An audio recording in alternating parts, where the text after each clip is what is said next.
Hello, and welcome to the Family Scoop. where you get the scoop in 10 minutes. I'm Maddie. And I'm Toria. We're students at BYU. I'm studying family studies, And I'm studying editing and publishing with a minor in family studies. and we love talking about families. So, Let's get the scoop. Today we're going to be talking about healthy communication patterns. Personally, that seems like a very vague topic to me. So, Maddie, why don't you get us started and explain a little bit more about this topic? Absolutely. And I definitely agree with you. Healthy communication is a very large topic. But today we're going to split it up into a few smaller topics that studies have found to be the most meaningful. So today we'll talk about deep listening skills, managing conflict, and Dr. John Gottman's what he calls the 4 horsemen of the apocalypse. Ooh, now I'm interested. All right, let's get started. Right? Okay, sweet. So first we're going to talk about deep listening. So the practice of listening deeply is actually one of the hardest but most fundamental communication skills. And if I'm being honest, as a society, we are not good at it. Oh, that's believable. Right? I know, it's kind of sad, but it is so true.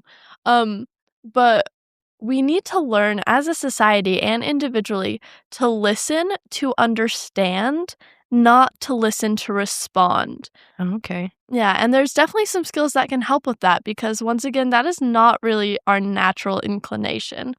But some skills that you can develop to help with that is to first eliminate distractions. When you're in a conversation, turn off your phone, turn off the screens.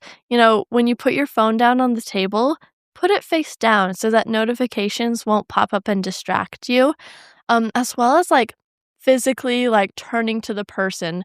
Turn to them, make eye contact, smile, nod.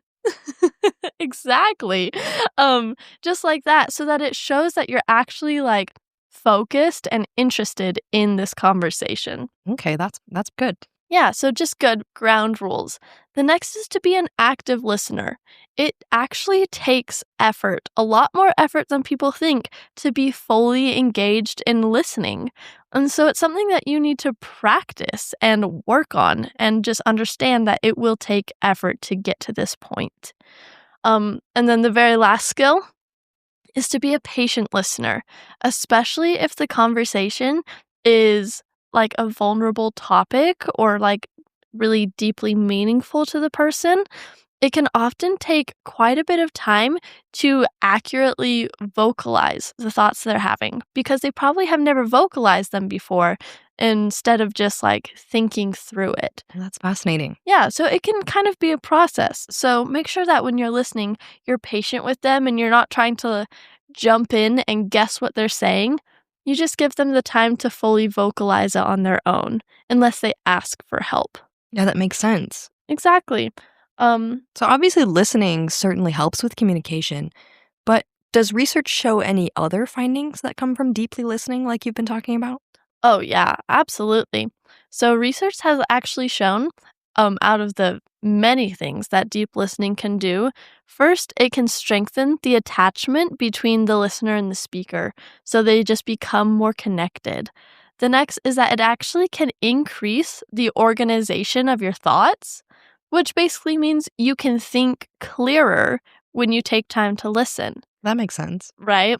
And then, of course, the last thing, it also increases partner caring bilaterally. And so not only if you feel listened to, do you care more about the person who listened to you, but if you're listening to someone, you care more about them as well. And research has showed that definitely. Wow. So it sounds like listening is a super important aspect of communication. But what about listening when you don't agree with what that person's saying? Does the research talk about how we can work on that? Because I know I really struggle with that.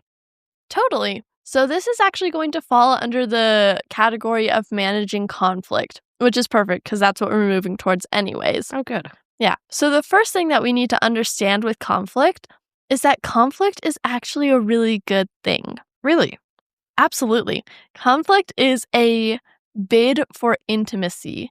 What conflict is really saying is that I want to get closer to you, but we have this barrier. Interesting, because that's not how it feels when I fight with somebody. Oh, absolutely not. Because there's a huge difference between conflict and contention. Oh. Yes, so they all stem from the same thing, which is a difference of opinions when you're trying to agree. And conflict is just a more peaceful route, where contention is when you actually start like arguing and getting into fights, and there's like a feeling of hostility. Okay, so maybe conflict is like there's a problem, and then contention is like when you react negatively to that problem Oh, together. Oh, absolutely. that's fascinating. 100%. Yeah.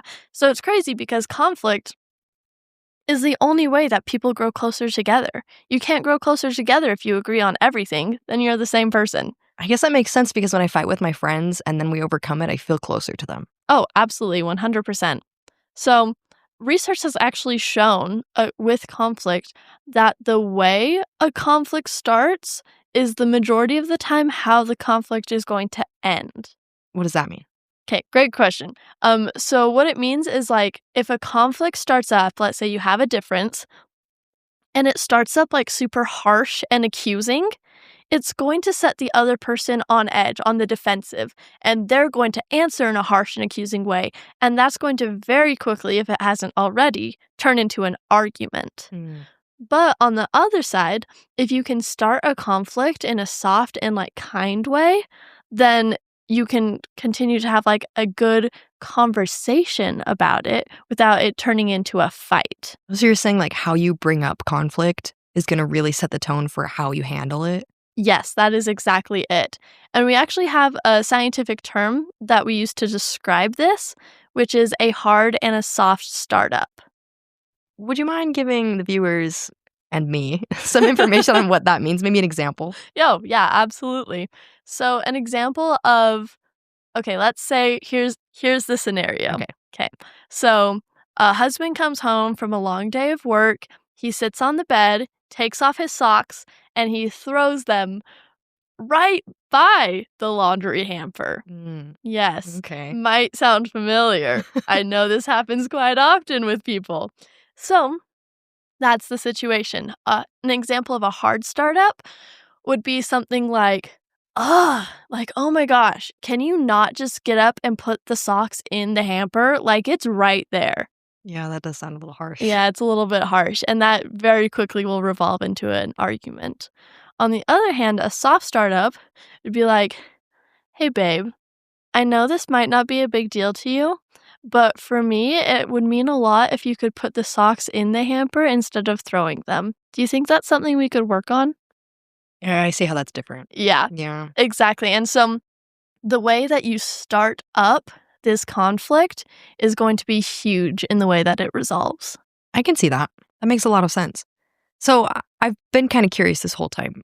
What are these 4 horsemen that Gottman talks about that you've been bringing up? Can we get into that? Oh, absolutely. So just a reminder, John Gottman, Dr. John Gottman, we've talked about him before, but he is just the father of relational studies, and he does a ton on divorce predictions. Predicaments. Divorce is a predicament, but divorce predictions and marital satisfaction.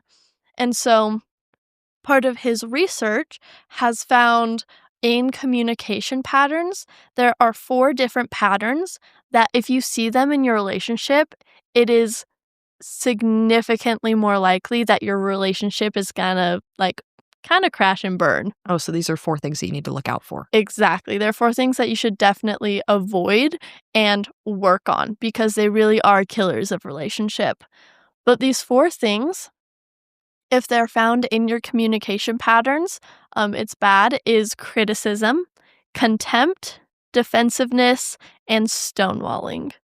So we'll start with the first one, criticism. That's pretty easy to understand. We all know what it looks like to criticize or to be criticized, which is not a great feeling. You're bad at that. I don't like this food. Why are you always put your socks on the floor? Exactly. Yes. The next is contempt. And contempt is huge. It's like a I am holier than thou type idea. Like, I'm looking down my nose at you. I'm better than you. You have a lot to work on. Exactly. And that just kills relationship. Contempt is actually the #1 predictor of divorce from Gottman studies. Wow. Yeah, it's crazy. It's just bad all around. The next, of course, is defensiveness, which we all know, like, never being able to take the responsibility, always blaming someone else. That's not my fault. Exactly. It will never go anywhere. And then the last one is called stonewalling. There's lots of different words for it, but it's like turning the cold shoulder or giving the silent treatment, just not being willing to engage in the conversation.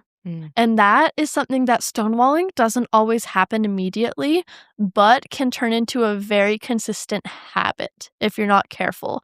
And why that's so detrimental to relationships is because it gives you a lack of hope. Like, if you're like, I want to work on this, but my partner won't talk to me, you just lose hope in the relationship. That makes sense. Yeah, which is super sad. But I know that's nobody is going to be perfect, especially in these communication skills. But as you put in effort and try and work to overcome maybe some bad habits you might have picked up, your relationships are going to improve. They're going to get better.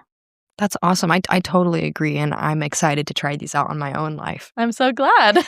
Thanks for listening today, and make sure to join us next week on The Family Scoop, where we will be discussing intimacy versus autonomy, how you can be one and still be yourself.